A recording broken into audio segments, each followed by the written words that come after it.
Olá, meus amigos, meu nome é Fabrício Medeiros e é um prazer estar aqui com vocês nesse vídeo falando sobre o início da cena eletrônica, como as coisas aconteceram no princípio, como a música chegou, como a gente fazia naquela época, em meados da década de 80. Para mim, as coisas aconteceram de forma bem precoce. Hoje eu tenho 43 anos e sou DJ profissional desde 1986. Sempre ganhei minha vida como DJ. Paralelamente a isso, eu fiz algumas outras atividades, mas nunca deixei de ser DJ, nunca deixei de tocar numa casa noturna. Trabalhei como crítico musical em jornais, eu trabalhei em revistas especializadas, tive uma loja especializada em DJs, música, né, para dança. No meados da década de 80, mais ou menos em 85, eu ganhei uma fita cassete que tinha o título de House Nation. Então, a partir dali, daquela fita cassete que eu ganhei, meu pai ele viajava para o exterior e numa dessas viagens dele, ele trouxe algumas fitas cassetes gravadas da rádio, assim, de programas específicos, né? E também trouxe essa fita, o House Nation, para mim. Mas desde então que eu recebi essa fita cassete House Nation, ali era uma coletânea, eu fiquei apaixonado pelo aquele estilo de música e me identifiquei na mesma hora quando eu ouvi ali as primeiras batidas. Era o nascimento da House Music no mundo e vinha diretamente de Chicago, Detroit. Essa fita particularmente, se eu não me engano, veio de Nova York e eu tive acesso àquele material. Eu gostei muito daquilo. Era muito difícil naquela época você ter acesso ao material, mas porque não tinha ali um e-mail de contato, né? Não tinha internet, né? Praticamente nessa época não tinha um site ali, mas tinha o telefone. O telefone, e a loja também tinha o telefone que vendeu aquela fita. Então começou da seguinte forma: eu tinha já um inglês básico, sempre gostei muito de inglês, né? Era um menino ainda, mas sempre fui muito interessado. E eu liguei. Até tem um fato interessante, porque nessa época um telefone fixo era o preço do imóvel. Você trocava um carro por um telefone, só para você ter ideia, pela uma linha telefônica. As ligações também não eram nada baratas. Mas graças a um fato, a um acontecimento, que isso com certeza influenciou diretamente a possibilidade de eu poder acessar a música eletrônica, House Music, foi o fato de que eu descobri que tinha uma forma de fazer ligações para qualquer lugar de forma gratuita no orelhão. Isso não é nada bonito, porém é a grande verdade, e foi assim que começou a acontecer. A possibilidade de a gente poder ligar para uma loja nos Estados Unidos e poder ouvir as músicas e encomendar os discos. Naquela época, os discos traziam uma música e às vezes uma versão remix, né? Remisturada. Com o passar do tempo, obviamente, foi aparecendo de 5 produtores para 10, para 15, as versões foram aumentando nos discos. E alguns discos até começavam a trazer versões bônus. Mas, para você entender, um disco custava em média $25, 25 dólares o americano. O europeu era mais caro ainda, mas eu particularmente comecei a comprar o material via Estados Unidos. Só alguns anos depois é que eu tive acesso a lojas e gravadoras espanholas, e foi a partir da Espanha também que eu comecei a trazer discos. Então você ligava para os Estados Unidos, ligava para uma loja lá, eu falava com um cara chamado Jonathan em Chicago, tá? E esse cara, por um acaso, por sorte minha, ele também estava aprendendo português naquela época, e eu aprendendo inglês e ele aprendendo português, a gente se virava muito bem. Como é que acontecia? Eu ligava para lá, ele pegava o fone de ouvido, botava em cima do aparelho telefônico e ia passando os discos, e eu, a partir daí, conseguia escolher. Com o detalhe de eu ter aquela fita, começou a partir daquela fita House Nation. onde eu vi ali as músicas, os produtores, e aí eu já comecei a partir dali a acessar aqueles produtores. Então, quando eu falava com eles, olha, vê o que você tem aí do produtor X, do produtor Y, e por aí a gente conseguia fazer o acesso ao material. Não eram tantas coisas em 1985 e 86 como hoje claro. Então não eram grandes tiragens disso. A gente conseguia ouvir ali 30 coisas diferentes por semana, 20 coisas diferentes por semana. E eu conseguia comprar de 3 a 5 discos por mês a princípio. E já era um grande número. Você tinha um disco com praticamente uma música e versões diferentes para começar a compor ali o meu case, né? Então eu comecei a compor o meu case em 1985. E eu tocava nas festas do colégio, nas festas do bairro, e também gravava fitas, né? Gravava fitas para todo mundo, para a família, para os professores, para os amigos, né? E foi assim que eu comecei a desenvolver aí profissionalmente a minha carreira como até então sonoplasta, depois discotecário, depois chamamos de DJ. A primeira danceteria que eu fui tocar profissionalmente foi interessantíssimo, né? O proprietário é meu amigo até hoje. Foi em 1988, eu, junto com alguns amigos e com a minha namoradinha da época, fomos a uma danceteria chamada Chandon, que ficava no centro de Florianópolis. E a gente foi lá curtir aquela noite, era uma noite de sexta-feira, me lembro perfeitamente bem.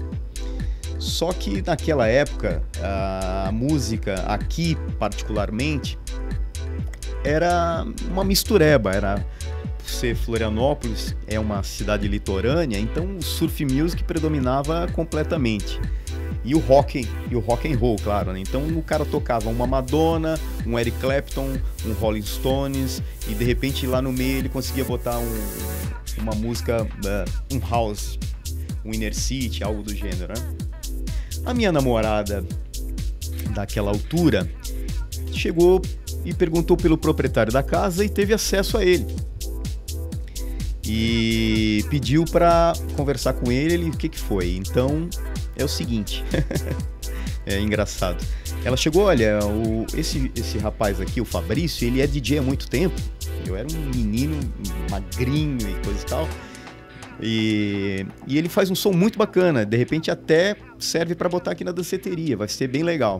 Aí ele olhou para mim e disse, então faz o seguinte, se tu é bom mesmo e tu tem material e tu sabe mexer no equipamento, vem aqui amanhã, no sábado à tarde, para poder fazer um teste. Eu quero que tu ligue o equipamento e coloque as tuas músicas, que se eu gostar a gente vai poder conversar.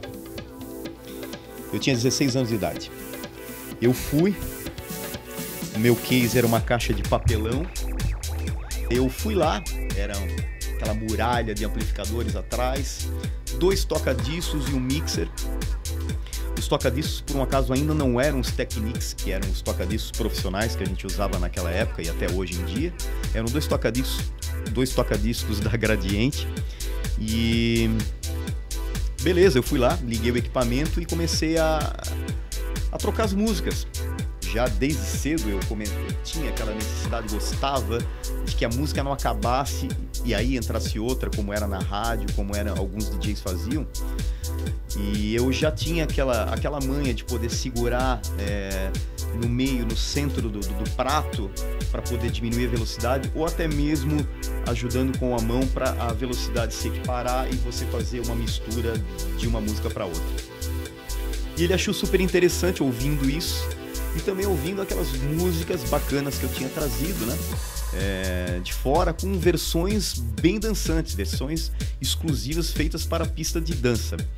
Então nascia ali a minha primeira residência na Chandon Danceteria, onde eu toquei em 88 e 89, 1988 e 89.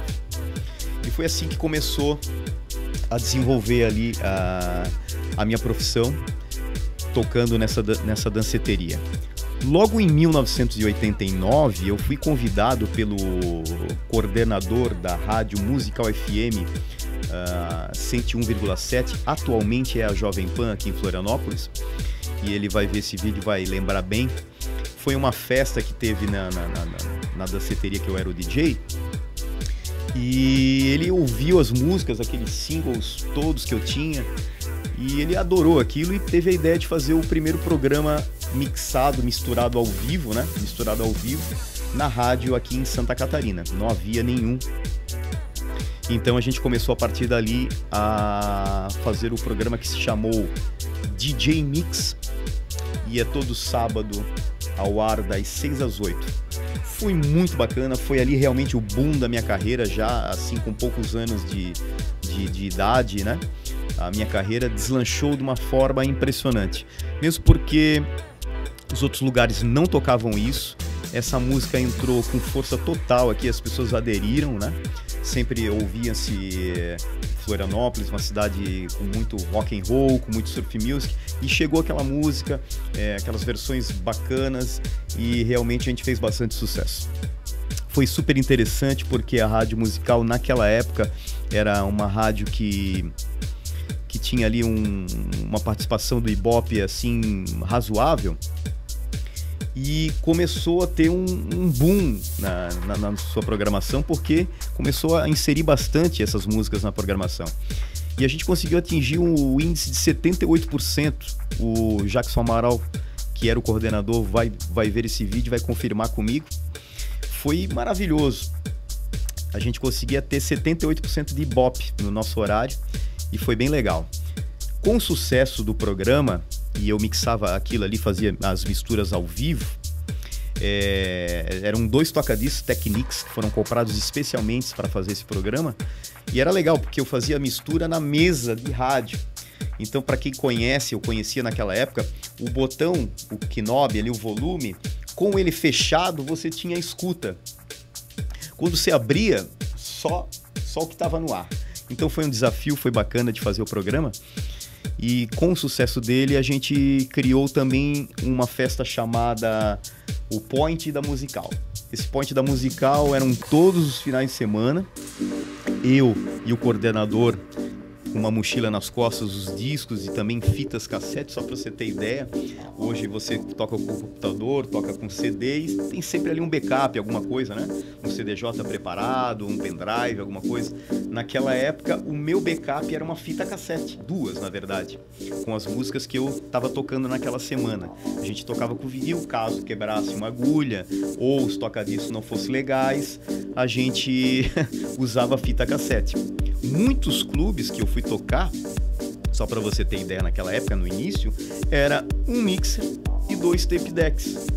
Só depois é que começou a ter os toca-discos. Pra você ter ideia, realmente o negócio não era nada fácil. Você tinha uma chavezinha para ajustar o ponto do cabeçote na fita, que é chamado de azimuth, né?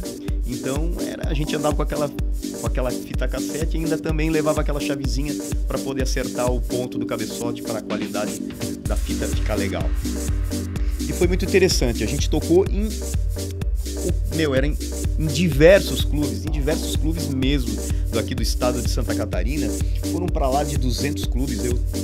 Eu tenho assim memórias super engraçadas. O Jackson Amaral, que era o coordenador e foi meu parceiro nessa jornada, ele tinha uma CB400 e a gente saía com aquela motoca para tudo quanto é lugar para poder fazer as festas. E daí eu comecei a tocar em outros clubes, fui convidado para tocar em outros clubes, inaugurar outros clubes. Eu saí da Shandong, inaugurei um clube chamado 20 Club, que ficava na cabeceira da ponte Ercílio Luz, e a jornada começou a acontecer. Eu sempre, com a dificuldade financeira, que era muito caro comprar um vinil e ainda mandar trazer, o frete era muito caro, o disco era muito caro, começou gradativamente a acontecer as lojas no eixo Rio e São Paulo, obviamente, né? A gente sempre aqui no Brasil até hoje estamos à mercê sempre do eixo Rio e São Paulo, onde as coisas acontecem. E eu gostava de poder mudar um pouco isso, e eu sempre, por estar antenado e sintonizado diretamente, eu gostava e queria também que a ilha de Florianópolis participasse desse eixo da música eletrônica também. É que nunca foi muito divulgado, a gente não tinha mídia ao nosso lado, eram poucas pessoas que faziam ali as coisas acontecerem. Mas, por exemplo, a primeira festa rave que a gente tomou conhecimento na Europa, na Alemanha, na Inglaterra, a gente teve a ideia de fazer uma rave aqui, e isso foi em 1990. Claro que não levou 5, 10 mil pessoas como nas festas europeias levavam, né? Subentenda rave, uma grande festa de música eletrônica, tá? Depois é que a rave foi usada aí pelo pessoal do Psychedelic Trance e começou a ser um pouco diferenciada e mais destinada a esse público. Mas na verdade, quando surgiu o nome rave, eram grandes festas de música eletrônica. E a gente teve a brilhante ideia de fazer essa festinha em 1990. Foi indoor e tudo, teve um poder absurdo de sound system, tudo, teve alguns DJs tocando, foi bacana, né? E eu tô falando isso porque oficialmente a primeira rave brasileira foi em 1992, feita pela LM Music, foi lá em São Paulo. Teve a presença de pessoas que a gente já conheciam bem aqui. A gente já conhecia o material todo desses caras, que era o Alternate, naquela época era bem legal. O Mob também fez uma apresentação. E outros DJs, que hoje são dinossauros da música eletrônica, da cena eletrônica brasileira, se apresentaram lá. Se apresentaram também nessa festa. Estavam começando a sua carreira, só para você ter ideia. E nós já em 1990 tínhamos feito uma festinha desse gênero aqui. Só que, claro, nunca tivemos muita força da mídia nem nada. A gente fazia por amor à coisa. Naquela época, um case com 70 ou 80 músicas duravam perfeitamente um ano para o DJ tocar. Então eu tinha o meu case com 70, 80 músicas ali. Cada disco tinha uma música, às vezes uma faixa bônus. Eu tenho um disco aqui, até separei. E eu comprei ele em 1988. E a partir daqui, deste disco que está aqui na minha mão, e só para você ter ideia como eu cuido muito bem, ele está exatamente igual. É um disco do Inner City e a música é Big Fan. E essa música marcou bastante pra gente, aqui pra mim principalmente. E quando saiu esse vinil aqui, que ainda inclusive era uma das grandes gravadoras, depois é que começou as gravadoras somente de música eletrônica, no caso de House Music, né? Era da Virgin. Eu conseguia, a partir daqui, pegando o nome dos produtores das versões remisturadas, né? A partir dali que eu começava a fazer a minha pesquisa. Então eu pesquisava por aquele produtor que eu achei bacana. E como é hoje em dia, só que naquela época era muito mais difícil, né? Você via e você ligava e perguntava pelo produtor, tem alguma coisa do produtor tal? E o cara fazia ali uma pesquisa também na hora e conseguia botar um vinil, alguma coisa diferente, e a gente conseguia comprar esse material e trazer para o Brasil. Era difícil, porque a ligação era caríssima, os discos também não eram nada baratos, o dólar naquela época tinha um preço em relação ao cruzeiro bem complicado, depois foi o cruzado novo, enfim, não era nada fácil, mas a gente batalhava e conseguia trazer esse material. Eu, por exemplo, eu comprava de 3 a 4 discos por mês, era a média que eu conseguia naquela época. Tinha outra fonte super interessante de música para o Brasil, no início da década de 90, que foi um senhor que ele trabalhava como comissário de bordo numa companhia aérea, e ele conseguia, com mais facilidade, trazer esse material. Depois de um certo tempo, depois que ele tinha um acervo bacana, ele começou a fazer um programa que eu considero um dos principais programas precursores mesmo da música eletrônica, do house music no Brasil, sem dúvida nenhuma. Inclusive a identidade desse cara que eu vou mencionar o nome dele, que é o José Roberto Mar.